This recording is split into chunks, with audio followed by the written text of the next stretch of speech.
नमस्कार, बहुत स्वागत है आपका सुपर फास्ट सेंचुरी में। मैं हूं आपके साथ ऋतु ज्ञानवानी।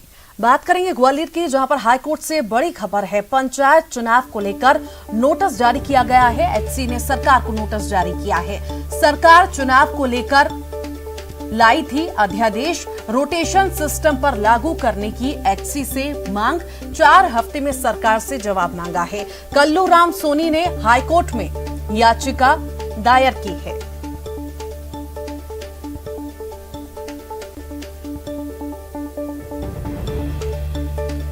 ग्वालियर हाईकोर्ट से इस वक्त की बड़ी खबर आपको बता रहे हैं। पंचायत चुनाव को लेकर नोटिस जारी हुआ है। एचसी ने सरकार को नोटिस जारी किया है। और इसी पर अधिक जानकारी के लिए सुशील हमारे साथ जुड़ गए हैं। सुशील, पंचायत चुनाव को लेकर नोटिस जारी हुआ है। बिल्कुल, देखिए, ग्वालियर हाईकोर्ट में याचिकाकर्ता कल्लू राम ने एक याचिका लगाई थी, जिसमें ये कहा था कि जो सरकार, मध्य प्रदेश सरकार अध्यादेश लाई है पंचायत चुनाव को लेकर, जिसमें वो पुरानी प्रक्रिया के आधार पर ही चुनाव कराने की तैयारी कर रही है, ये सरासर गलत है। और नई जो रोस्टर प्रणाली है उसके आधार पर चुनाव होना चाहिए। और इसी को लेकर इस याचिका पर आज सुनवाई हुई। सुनवाई के बाद हाई कोर्ट ने राज्य शासन को नोटिस जारी किया है और 4 हफ्ते में इसको लेकर जवाब मांगा है। तो निश्चित तौर पर अब जो पुरानी व्यवस्था है जिस पर मध्य प्रदेश सरकार चुनाव कराने की तैयारी कर रही थी, उसको लेकर अब एक महीने के अंदर सरकार अपना जवाब हाई कोर्ट में दाखिल करेगी। जी चलिए, बहुत शुक्रिया।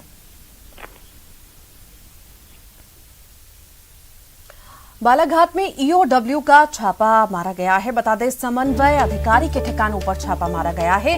आय से अधिक संपत्ति मामले में छापेमारी हुई है। ईओडब्ल्यू छापे में बड़ी मात्रा में संपत्ति उजागर हुई है। 1 करोड़ 23 लाख रुपए से ज्यादा की संपत्ति मिली है।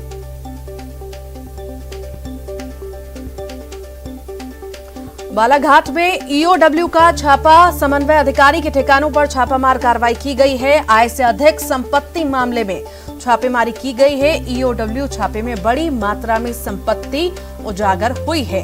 बता दें आपको, 1 करोड़ 23 लाख रुपए से ज्यादा की संपत्ति मिली है।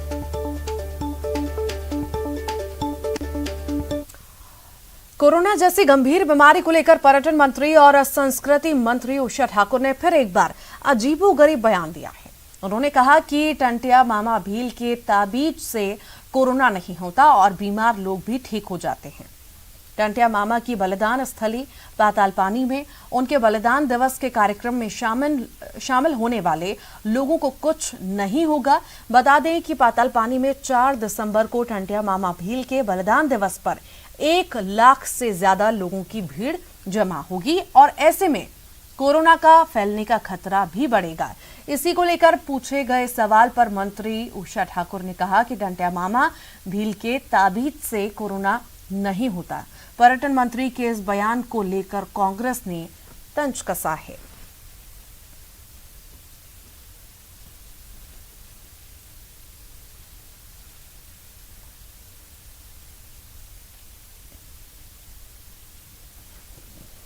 तो बता दें आपको, 4 दिसंबर को कार्यक्रम है और टंटिया भील का कार्यक्रम है पातालपानी में और वहां पर भीड़ इकट्ठा होगी। उसी को लेकर मंत्री उषा ठाकुर का बयान आया है। उन्होंने कहा कोरोना नहीं होगा। टंटिया भील के नाम से अगर ताबीज पहना जाए तो कोरोना नहीं होगा।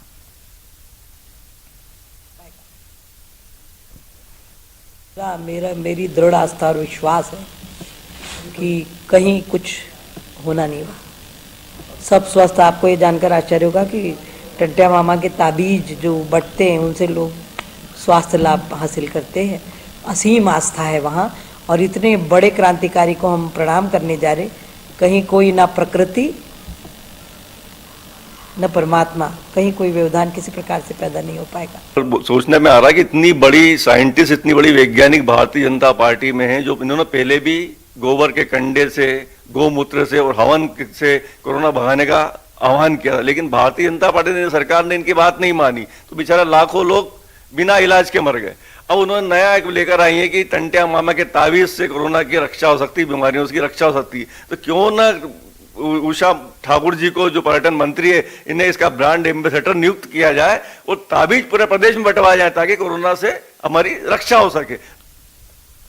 मंडला में मोती नाला के पास राहगीरों को एक तेंदुआ दिखाई दिया है।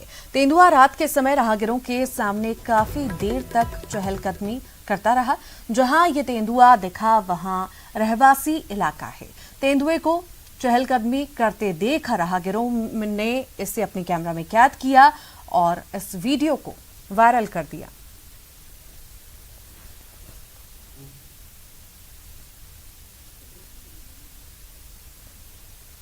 और इसी बीच बड़ी खबर आपको दंतेवाड़ा से बता दें, इनामी नक्सली दंपत्ति ने सरेंडर किया है। 10 लाख के इनामी नक्सली दंपत्ति का सरेंडर हुआ है।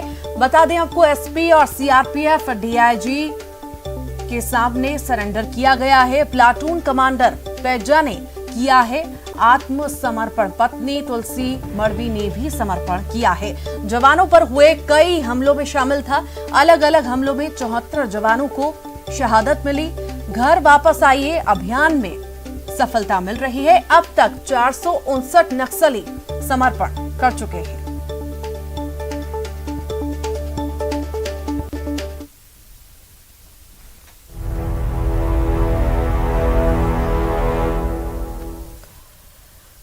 पार्क एक ऐसी जगह होती है जहां जाकर लोग तरोताजा होते हैं, लेकिन कवर्धा के पार्क खुद बेहाल हैं। यहां पार्कों में गंदगी का अंबार है। सुविधाओं के नाम पर टूटे बेंच हैं।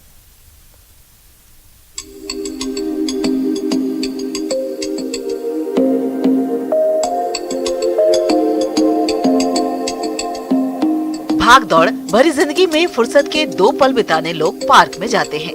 बच्चे बड़े सबका मूड फ्रेश करता है गार्डन। लेकिन ये बात कवर्धा के पार्कों के लिए नहीं कही जा सकती। टूटे बेंच, गंदगी का ये अंबार देखिए। यूं लग रहा है जैसे कचरे का डंपिंग ग्राउंड हो। इस तालाब में तो मानो गंदगी का सैलाब आया हो। ऐसे पार्क में सैर करना भी साहस का काम है। गार्डन तो बहुत प्यारा है, बट बच्चों के लिए थोड़ा सा और जैसे कि खेलने के लिए और झूला वगैरह लगा दिया जाए और उनके एक्सरसाइज करने के लिए, और बड़े बुजुर्गों के लिए भी थोड़ा सा ध्यान में रखते हुए उनके बैठने की सुविधा, उनके एक्सरसाइज के लिए, ताकि उन लोगों का मतलब टाइम पास हो सके शाम के वक्त, मॉर्निंग के वक्त। बस बुजुर्गों का ध्यान रखते हुए थोड़ा सा उनके बैठने की व्यवस्था यहाँ पे है नहीं। अंदर में जैसे हम लोग वॉक करने आए तो सिर्फ चल ही रहे हैं, बैठने के लिए उतना अच्छा इंतजाम नहीं किया गया है बुजुर्गों के लिए। और बच्चों के लिए भी थोड़ा सा और एक्टिविटीज करने के लिए गार्डन में झूला वगैरह या एक्सरसाइज वगैरह के लिए कुछ भी मेंटेनेंस करे जाए। गार्डन तो बहुत अच्छा है देखने में, घूमने में, बट यहाँ पर जो सुविधाएं हैं सारी चीज़ें अच्छी हैं, बट इस पर यहाँ पर मेंटेनेंस की ज़रूरत है। काफ़ी टूट फूट गया है, झूले टूट गए हैं, देख रहे हैं आप, पूरा टूटा हुआ है, बच्चे झूल रहे हैं, कभी भी गिर सकते हैं। इधर मेंटेनेंस का, सारे झूले में मेंटेनेंस का ज़रूरत है और भी जगह में मेंटेनेंस का ज़रूरत है अपने को। शहर में गिनती के पार्क है और जो है उनका हाल बेहाल है। ये बदहाल पार्क बता रहे हैं कि नगर पालिका को इनके रखरखाव का जरा भी ख्याल नहीं। पार्क में लोगों को किसी तरह की सुविधा नहीं मिलती। पार्क की बाउंड्री तक टूटी हुई है। सुविधाएं तो दूर, इन पार्कों में सुरक्षा के भी इंतजाम नहीं है। बहुत सी जगह खराब हो गई है, उसमें मरम्मत की जरूरत है। सारी बैठने की कुर्सियाँ टूटी फूटी हैं, इसका कभी इसको मरम्मत नहीं कराया गया आज तक। नया कुर्सी की मांग की गई थी, उसको भी पूरा नहीं किया गया नगर पालिका द्वारा। और अंदर तालाब में भारी मात्रा में कचरा है, चोई है, पूरा उसको सफाई की जरूरत है। पानी में वो कोई उसकी तरफ कोई ध्यान नहीं दिया जाता। इस गार्डन से करीब 1000 लोगों की निस्तारी होती है जो यहाँ नहाते धोते हैं। उनके लिए दुर्दशा है इस तालाब की कि यहाँ चारों तरफ गंदगी फैली हुई है। इस सब की तरफ शासन को ध्यान देना चाहिए। दृष्टि से किसी कोई ड्यूटी नहीं रहता, तो एक आध पुलिस वालों का ड्यूटी लगना चाहिए ताकि कोई जो असामाजिक तत्व आते हैं उसमें नियंत्रण किया जा सके। और जो लाइट की व्यवस्था है उसको और सुधार किया जाए। कई बार लाइट गोल होने से पूरा अंधेरा हो जाता है। सुधा गार्डन, रेवाबंद उद्यान, रानी झांसी बाल उद्यान, ऊर्जा पार्क, इनमें से ज्यादातर पार्क बदहाल हैं। इन गार्डन्स में किसी तरह की सुविधा नहीं है। साफ सफाई तक का इंतजाम नहीं है। गार्डन की स्थिति, लोगों में जागरूकता तो आई है, परंतु कुछ असामाजिक तत्व के कारण ना यहाँ पे अस्वच्छता बहुत ज़्यादा फैली हुई है। तालाब में बहुत सारे जैसे पूजा की सामग्री या फिर अन्य सामाजिक तत्व जैसे शराब पीकर लोग बोतल उसी में फेंकते हैं। हमारे कवर्धा का कुछ तालाब है जो हृदय हमारे मतलब पूरे पानी सप्लाई का काम करते हैं, परंतु यहाँ की अस्वच्छता के कारण लोगों को असुविधा का बहुत सामना करना पड़ता है। वर्धा के काफ़ी लोग आते जाते हैं, यहाँ तक से यहाँ पे योग आसन भी किया जाते हैं। लोग आते हैं सुबह शाम गार्डन में चक्कर लगाते हैं, लेकिन कुछ खामियां यहाँ पे है कि कुछ लोगों द्वारा अनावश्यक रूप से कचरा जो है फेंक दी जाती है, जिससे कि वहाँ का वातावरण कुछ गंदा टाइप का माहौल है। मैं चाहता हूँ कि शासन इसमें कुछ ध्यान दें।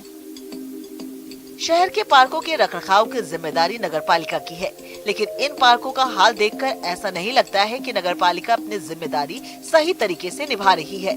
बयान से व्यवस्था नहीं बदलती, इसके लिए काम करना पड़ता है। अगर जिम्मेदार ये बात समझते तो ये पार्क बदहाल ना होते। ये बात जिम्मेदारों को समझाना है। पार्क लोगों का अधिकार है और हमने ये ठाना है ये अधिकार दिलाना है। कवर्धा से न्यूज़ 18 के लिए मनीष मिश्रा की रिपोर्ट। और इसी के साथ ही फिलहाल के लिए बुलेटिन में इतना ही। खबरें लगातार जारी है।